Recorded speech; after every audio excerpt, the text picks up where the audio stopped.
तो क्या हाल चाल है मेरे प्यारे प्यारे भाई और बहनों का। स्वागत है आप सबका प्रतिज्ञा बैच की ऑल न्यू वीडियो में, जिसमें हम लोग पूरा सिलेबस करने वाले हैं।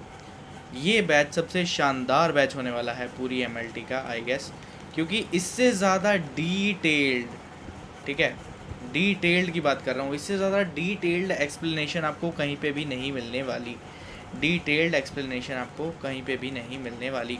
छोटा छोटा पढ़ा दिया जाएगा, सिर्फ ऐसा बता दिया जाएगा कि इतना इतना ही एग्ज़ाम में आएगा, इतना इतना ही तुम लोग पढ़ो और इतने इतने में ही तुम लोग का हो जाएगा। लेकिन एकदम डिटेल से प्यार से जो एक्सप्लेन करने वाली चीज़ होती है वो आपको कहीं पे भी नहीं मिलेगी। मैंने चेक कर ली है पर्सनली, आप भी एक बार चेक कर लीजिए। उसके बाद अगर आपको विश्वास हो जाए आप आ सकते हैं प्रतिज्ञा बैच में। This is the most unique batch in which BMLT syllabus is fully covered and पूरा MBBS first year second year का प्रैक्टिकल भी इससे आपका निकल जाएगा। फर्स्ट एंड सेकेंड ईयर का प्रैक्टिकल भी आपका इससे निकल जाएगा, ठीक है। तो इसमें क्या क्या पढ़ा रहे हैं हम लोग, पढ़ रहे हैं हम लोग, इसमें पढ़ रहे हैं हम लोग histology, cytology, haematology, microbiology and biochemistry सारी और एनाटॉमी फिजियोलॉजी भी पढ़ेंगे उसकी, ठीक है।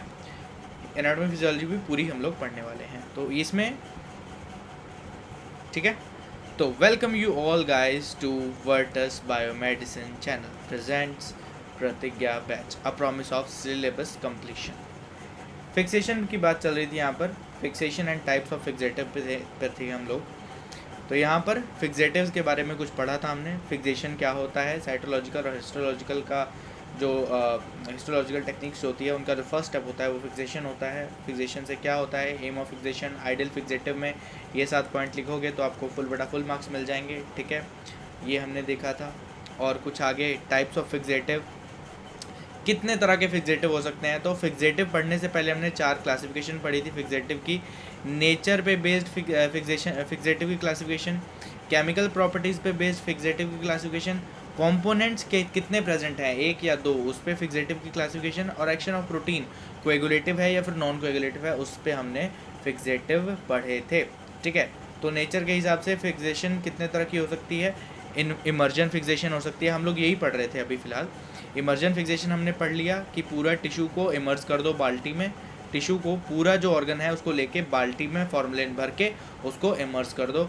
कोटिंग फिक्सेशन की एक स्लाइड है, स्लाइड के ऊपर सैंपल है, उसके ऊपर हमने स्प्रे कर दिया तो वो हो गई coating fixation. Vapour fixation, vapours से फिक्स करते हैं, केमिकल के वेपर्स बना के उससे फिक्स करते हैं। मोमोज़ वाली आपको यहाँ पर एग्जांपल दिया था कि मोमोज़ बीच में पड़े होते हैं, नीचे पानी उबल रहा होता है, पानी के वेपर्स उबल उबल के मोमोज़ को एकदम गर्म करते हैं। उसी तरीके से फिक्सेशन भी इस तरीके से हम लोग समझ सकते हैं। परफ्यूजन फिक्सेशन ये होता है हमारे पास रिसर्च के लिए, वो भी मैंने आप लोग को पढ़ा दिया पिछली वीडियो में। फ्रीज ड्राई फिक्सेशन, जिसमें पहले फ्रीज करते हैं, फ्रीज करने के बाद आप ड्राई करते हैं, ठीक है, और सब्लिमेशन के थ्रू आप आइस को उड़ा देते हैं, सब्लिमेशन के थ्रू आप आइस को उड़ा देते हैं। तो आज हम लोग कर रहे हैं माइक्रोवेव फिक्सेशन, ठीक है। तो ध्यान से हम लोग देखेंगे माइक्रोवेव फिक्सेशन, देन आगे हम ये भी सारा कुछ एकदम कवर करने वाले हैं, ठीक है। तो आप सीट बेल्ट बांध लीजिए अच्छे से, ताकि इधर तो पूरे डिटेल से ही पढ़ाऊँगा मैं, ठीक है, डिटेल से ही पढ़ाऊँगा। अगर आपको फटाफट चाहिए कि भाई छोटे में आपको निपटा दो और मतलब बहुत बेकार से नोट्स, मतलब एकदम फैंटास्टिक नोट्स मिलेंगे यहाँ पर, फैंटास्टिक एक्सप्लेनेशन मिलेगी, वीडियो भी एकदम परफेक्ट टाइमिंग की रहेगी, कोई दिक्कत वाली बात नहीं है। और जो बंदा चाहता है कि भाई मतलब कम ज्ञान दो, इतना ज़्यादा मेरे को नहीं पढ़ना है, तो आपके लिए वीडियो ये नहीं है, ठीक है। तो इमर्जन फिक्सेशन, एक बाल्टी ली, बाल्टी में फॉर्मेलिन भर लिया, उसमें डायरेक्टली हमने ऑर्गन डाल दिया, immersion fixation. Coating fixation, slide ले ली, स्लाइड पर हमने सैंपल लगा लिया, स्प्रे कर दिया, ये coating fixation. Vapour fixation, momos वाला एग्जांपल, वेपर फिक्सेशन में 4 फिक्सेटिव आएंगे, ये 4, और इसके एग्जांपल आपको एमसीक्यू में पूछे जाएंगे, तो एमसीक्यू में ये 4 आपको ऑप्शंस मिल सकते हैं, इनमें से एक को टिक कर देना है, ठीक है। परफ्यूजन फिक्सेशन, ये हम रिसर्च के लिए यूज़ करते हैं, जो सीधा जो हमारे पास ब्लड वेसल्स होती हैं उनके अंदर ही फिक्सेटिव हम डाल देते हैं पूरा ही।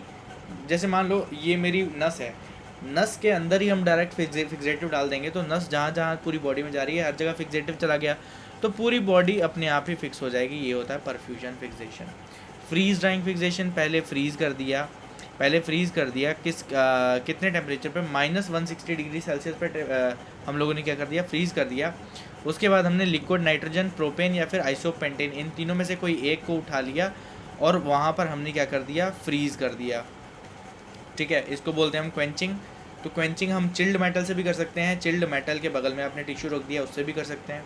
स्टेप 2 क्या है, हाई टेम्परेचर, फिर उसका टेम्परेचर बढ़ाएंगे। उसके बाद फाइनल स्टेप क्या है, 4 डिग्री सेल्सियस पर उसका टेम्परेचर बढ़ा के 4 डिग्री सेल्सियस कर देंगे और हम लोग, ठीक है, ये हम लोग रिवाइज कर रहे हैं अभी। ठीक है, तो आज हम लोग पढ़ेंगे माइक्रोवेव फिक्सेशन। ठीक है, आज हम लोग पढ़ेंगे माइक्रोवेव फिक्सेशन। तो यहाँ पर माइक्रोवेव फिक्सेशन होता क्या है, तो माइक्रोवेव क्या होती है, माइक्रोवेव होती है काफ़ी सारी वेव्स होती हैं ना, अल्फ़ा, गामा रेज, ठीक है, तो रेडियो वेव्स, ठीक है, काफ़ी सारी वेव्स होती हैं, तो उसी में से एक होती है माइक्रोवेव।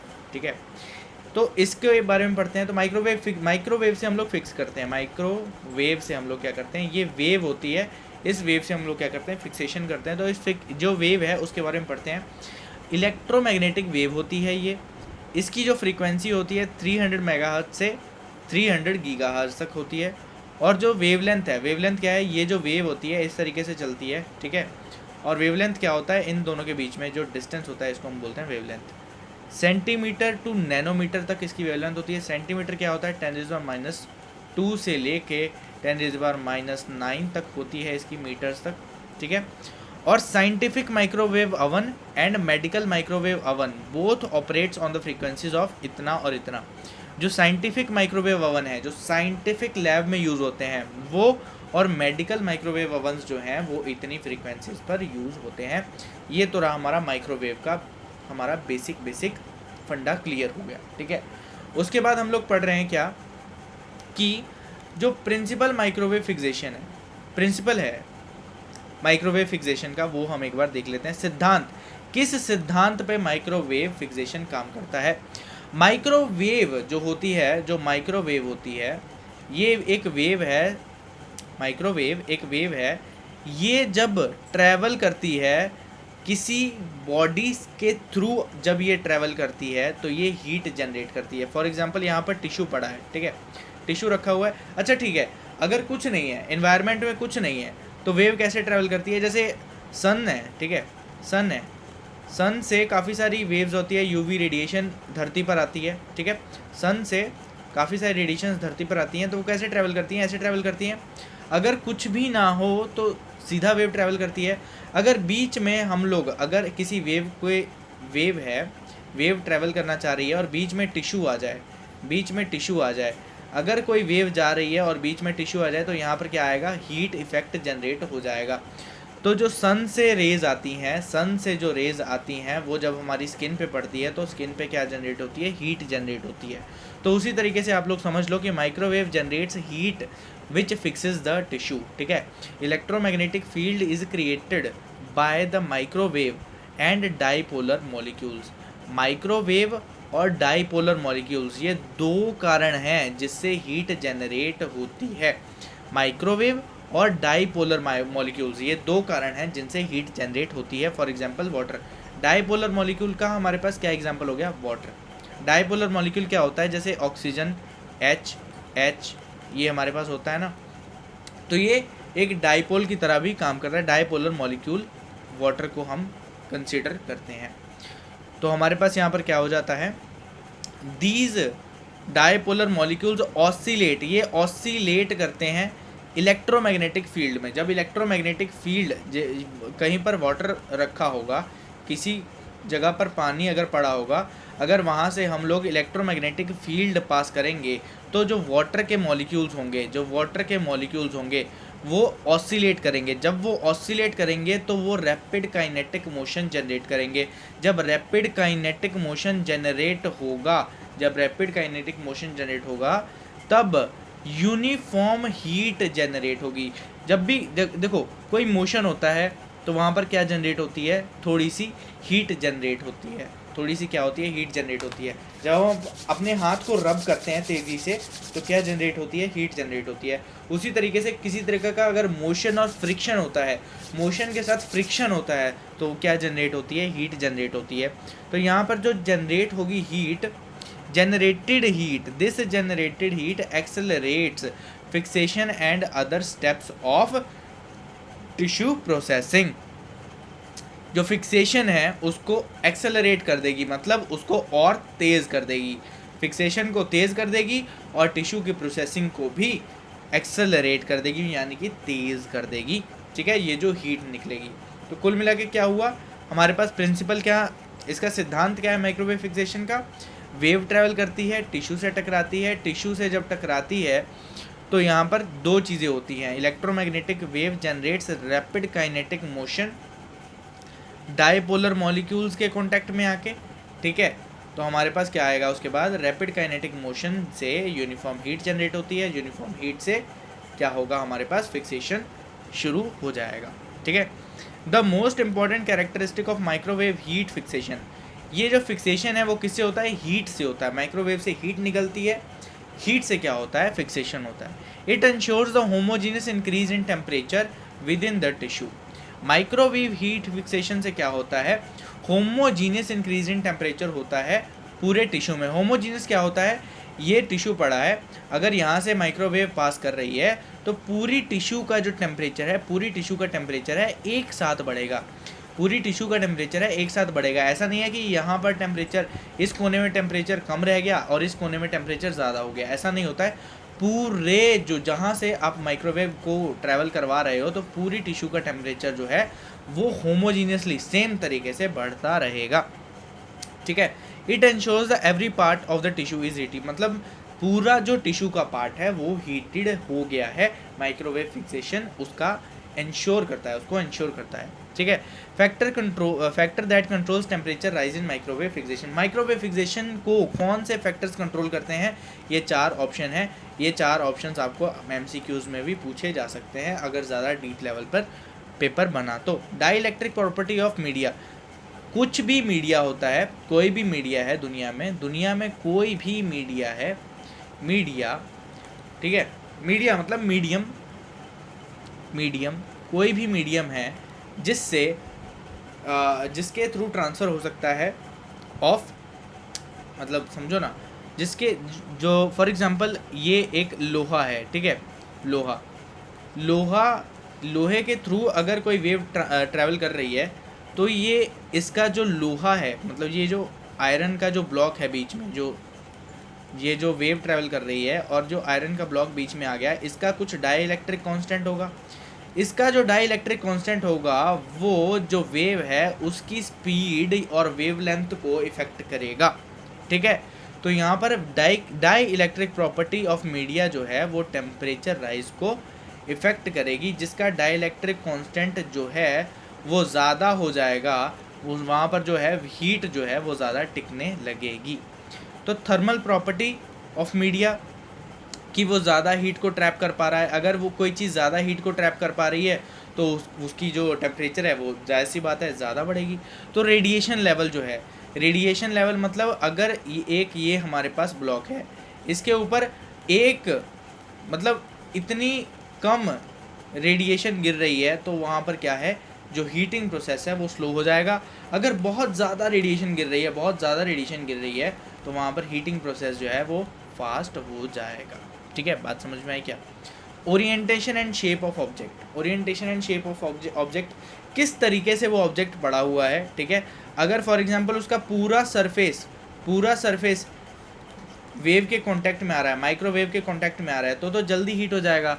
अगर उसका छोटा सा हिस्सा एक आ रहा है वेव के कांटेक्ट में, अगर मान लो सिर्फ ये हिस्सा आ रहा है कांटेक्ट में, तो हमारे पास यहाँ पर पूरी बॉडी जो है वो हीट नहीं हो पाएगी। ठीक है, factor affecting temperature rise in microwave fixation, ये आपको हो गया। और उसके बाद advantages of microwave heat fixation, यह माइक्रोवेव हीट फिक्सेशन है, इसका एडवांटेज क्या है, इसके भी आपको ऑप्शन बना के क्वेश्चन पूछा जा सकता है। तो यहाँ पर हम लोग क्या देख रहे हैं, रैपिड प्रोसेसिंग, इसका जो एडवांटेज है माइक्रोवेव हीट फिक्सेशन का जो एडवांटेज है वो है rapid processing, no change in volume of tissue. ये टिश्यू का वॉल्यूम चेंज नहीं करता है, ये टिश्यू का वॉल्यूम क्या है, चेंज नहीं करता है। Tissue antigen remains preserved, tissue के जो एंटीजन हैं वो प्रिजर्व्ड रहते हैं, इसीलिए इम्यूनोहिस्टोकेमिस्ट्री में यूज़ होता है। इम्यूनोहिस्टोकेमिस्ट्री अगेन एक बहुत ज़्यादा डीप टॉपिक है, वो आपको पैथोलॉजी के एंड में मैं आपको समझाऊंगा, मैं पढ़ाऊंगा, कोई दिक्कत वाली बात नहीं है। इम्यूनोहिस्टोकेमिस्ट्री, इम्यूनो अभी फ़िलहाल के लिए समझो जो इम्यूनो वर्ड है, इम्यूनो वर्ड है ये क्यों आता है, ये एंटीजन एंटीबॉडीज़ से रिलेटेड है, इम्यून सिस्टम, ठीक है। अब अगर आप इम्यूनोलॉजी पढ़ते हो, इम्यूनोलॉजी पढ़ते हो, उसमें आप क्या पढ़ते हो, एंटीजन एंटीबॉडी के बारे में पढ़ते हो, और एंटीजन एंटीबॉडी किस तरीके से इम्पैक्ट करते हैं हमारी बॉडी को, उसके बारे में पढ़ते हो। तो वो जो इम्यूनो हिस्टोकेमिस्ट्री मतलब इम्यून जो सिस्टम है उसको हम लोग कैसे स्टडी करते हैं, वो उसकी स्टडी होती है इम्यूनो हिस्टोकेमिस्ट्री, ठीक है।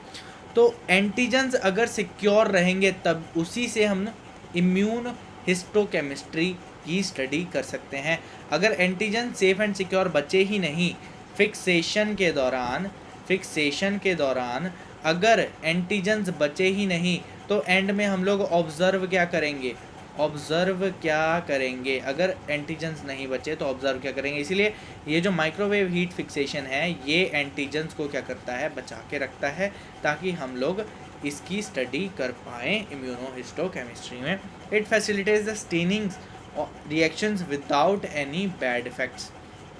स्टेनिंग रिएक्शंस जो हैं वो एकदम स्मूथ हो जाते हैं जब हम लोग माइक्रोवेव हीट फिक्सेशन से फिक्सेशन करते हैं। अच्छा, डिसएडवांटेज की बात करते हैं। अच्छा, इसका थोड़ा ऐसे उठा के रखते हैं। डिसएडवांटेज की जब हम बात करते हैं तो tissue immersed in the formalin can generate large amount of gas during the tissue fixation process by microwave heat fixation. अच्छा ठीक है, अच्छा एक बात बताओ, जब कोई ये पानी पड़ा है, ठीक है, पानी पड़ा है, यहाँ पर अगर ज़्यादा हीट हो जाएगी तो पानी क्या करेगा, इवेपोरेट करेगा। पानी क्या करेगा, इवेपोरेट करेगा। जब पानी इवेपोरेट करेगा तो यहाँ पर क्या बन जाएंगे, वेपर्स बन जाएंगे। वेपर्स क्या होता है, एक तरीके से क्या होता है, गैस में घुले मिले होते हैं। तो यहाँ पर अगर टिश्यू इमर्ज इन फॉर्मेलिन में अगर टिश्यू इमर्ज था उसको हम हीट फिक्स करेंगे तो वहाँ पर जो फॉर्मेलिन है वो गैस के फॉर्म में उड़ना चाहेगी। जो फॉर्मेलिन गैस के फॉर्म में उड़ेगी तो वहाँ पर क्या होगी, टॉक्सिक गैसेस का जो है जमावड़ा हो जाएगा। तो इसीलिए ये बोल रहे हैं थोड़ा इसका डिसएडवांटेज है। तो यहाँ पर बात क्या हो रही थी, ये देखिए इसका प्रिकॉशन क्या है, overhead body is required for removal of toxic substances. मतलब टॉक्सिक सब्सटेंसेस अगर प्रोड्यूस हो रहे हैं तो उसका रिमूवल का भी कुछ हमको ध्यान देना पड़ेगा। There is possibility of heat injury. अच्छा, हीट से ही अगर फिक्स कर रहे हैं हम लोग, फिक्स ही हीट से कर रहे हैं तो वहाँ पर हीट इंजरी होने के भी चांसेस रहते हैं। तो यहाँ पर अब नेक्स्ट बात करते हैं एप्लीकेशंस के बारे में, माइक्रोवेव हीट फिक्सेशन की एप्लीकेशंस के बारे में। It is used in routine surgical and surgical pathology labs. Surgical pathology labs हैं वहाँ पर रूटीन में इसको यूज़ किया जाता है। Electron microscopy can be done after fixation with osmium tetroxide. Osmium tetroxide से फिक्सेशन करो, उसके बाद माइक्रोवेव हीट फिक्सेशन, उसके बाद हम लोग क्या कर सकते हैं, इलेक्ट्रॉन माइक्रोस्कोपी कर सकते हैं। For urgent processing of biopsy for example kidney biopsy. For urgent processing of biopsy, urgent अगर किसी को बायोप्सी का प्रोसेसिंग करवाना है, फॉर एग्जांपल किडनी की बायोप्सी है फॉर एग्जांपल, तो हम लोग क्या कर सकते हैं, इसको माइक्रोवेव हीट फिक्सेशन को यूज़ कर सकते हैं। इसके बाद में एक छोटा सा टॉपिक है, वो भी हम लोग आज कवर कर ही लेते हैं लगे हाथ। तो essential precaution for fixation in general, ठीक है। एसेंशियल प्रिकॉशन क्या है, किसके लिए, अच्छा ये देखो तुम लोग, ठीक है, इन जनरल बाद में छोड़ दो, ये देखो खाली essential precaution for fixation. Fixation के लिए प्रिकॉशन क्या बरतना है। अगर मैं लैब में जाकर फिक्सेशन करना चाह रहा हूँ, अगर मैं लैब में गया, वहाँ पर मैं जाके टिश्यू को फिक्स करना चाह रहा हूँ, टिश्यू की फिक्सेशन करना चाह रहा हूँ, तो मेरे को 4 चीज़ों का ध्यान रखना चाहिए, ठीक है। 4 प्रिकॉशंस लेने चाहिए टिश्यू को फिक्स करते समय। टिश्यू शुड बी, पहला क्या है, tissue should be free from excessive blood. Tissue में ब्लड बचा हुआ नहीं रहना चाहिए। टिश्यू जो है वो जिंदा आदमी के बीच में से निकाला जाता है या फिर डेड बॉडी के बीच में से निकाला जाता है। जो ये टिश्यू है इसमें ब्लड रह सकता है, इसमें ब्लड हो सकता है, इसमें क्या हो सकता है, ब्लड हो सकता है, पर हमको इंश्योर करना है ये धो धा के एकदम क्लीन कर दिया गया है टिश्यू। कब? फिक्सेशन के पहले, before putting it into the fixative. Fixative के अंदर जब ये टिश्यू डाला जाएगा तब ध्यान रखा जाएगा कि टिश्यू में ब्लड नहीं है, ठीक है। तो दूसरा क्या है, tissue should be thinly cut into 3 to 5 mm thickness. 3 से 5 mm की थिकनेस। mm क्या होता है, m होता है, m इज इक्वल टू मिली होता है। मिली क्या होता है, जैसे ये देखो, डेका, हेक्टो, किलो, मेगा, ऐसे होता है ना। तो ऐसे ही क्या होता है, ऐसे अलग होता है डेसी, सेंटी, ठीक है। डेसी क्या होता है 10⁻⁻1, सेंटी क्या होता है 10⁻⁻2, तो मिली क्या होता है, मिली होता है 10⁻⁻3, ठीक है। तो यहाँ पर मिली क्या होता है हमारे पास, मिलीमीटर। मिलीमीटर क्या हो गया 10⁻³ मीटर। बात समझ में आई क्या? तो the amount of the fixative fluid, तीसरा क्या है, अच्छा दूसरा क्या है कि कट होना चाहिए इतनी से इतनी थिकनेस का ही। उसके बाद तीसरा हमारे पास क्या है, the amount of fixative fluid, fixative जो फ्लूइड है should be 20 times more than the volume of tissue. अच्छा टिश्यू हम इतना सा डाल रहे हैं तो कितना ज़्यादा हमको फॉर्मलिन चाहिए, उससे 20 टाइम्स ज़्यादा हमको फॉर्मलिन में उसको डिप करना है। अगर 1 kg का टिश्यू है, ठीक है, 1 kg नहीं, kg तो किलो में हो गया, अगर 1 mm³ का टिश्यू है तो हमारे पास एट लीस्ट 20 mm³ वॉल्यूम होना चाहिए किसका, फिक्सेटिव का। 1 cm³ अगर हमारे पास टिश्यू है, टिश्यू का वॉल्यूम है, तो हमारे पास फिक्सेटिव कितना होना पड़ा, 20 cm³ का हमको फिक्सेटिव रखना पड़ेगा। 20 टाइम्स ज़्यादा फिक्सेटिव होना चाहिए। तो चौथा क्या है हमारे पास, tissue with fixative should be tightly screw capped. मतलब जो बॉटल है जिसमें बॉटल या फिर कंटेनर जिसमें टिश्यू पड़ा हुआ है उसको टाइटली स्क्रू कैप करके रखना है। जो नेक्स्ट टॉपिक है यहाँ से हमने चालू करना है मैकेनिज्म ऑफ फिक्सेटिव, और ये बढ़ाएंगे आपको नेक्स्ट क्लास में, ठीक है। आज के लिए इतना ही।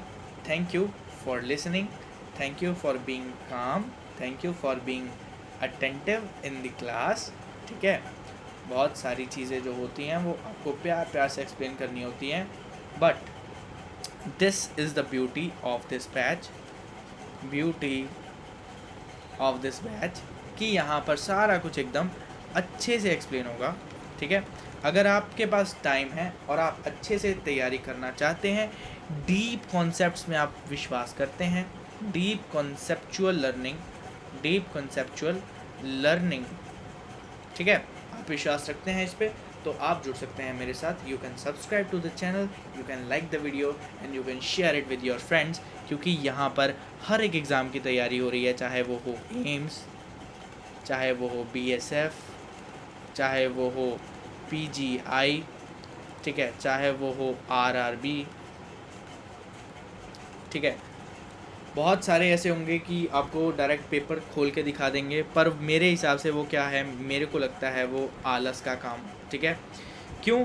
क्योंकि आप सिर्फ उतना ही पढ़ा रहे हो जितना पेपर में आना है, ठीक है। आप एक्चुअल में बच्चे की क्यूरियोसिटी मार रहे हो, और बच्चे का जो ब्रेन है जो एक्सपेंड करना चाह रहा है उसको आप लिमिट कर रहे हो। वो जब लिमिट हो जाता है तो सिर्फ उसको कम चीज़ें देखने की आदत हो जाती है। अगर उसको खोल के दिखा दिया जाए तो वो ज़्यादा अच्छे से चीज़ों को ग्रास्प कर पाएगा। मेरे हिसाब से कुछ इस तरीके से चीज़ें ज़्यादा अच्छे से चलती हैं। आज के लिए इतना ही, नमस्कार।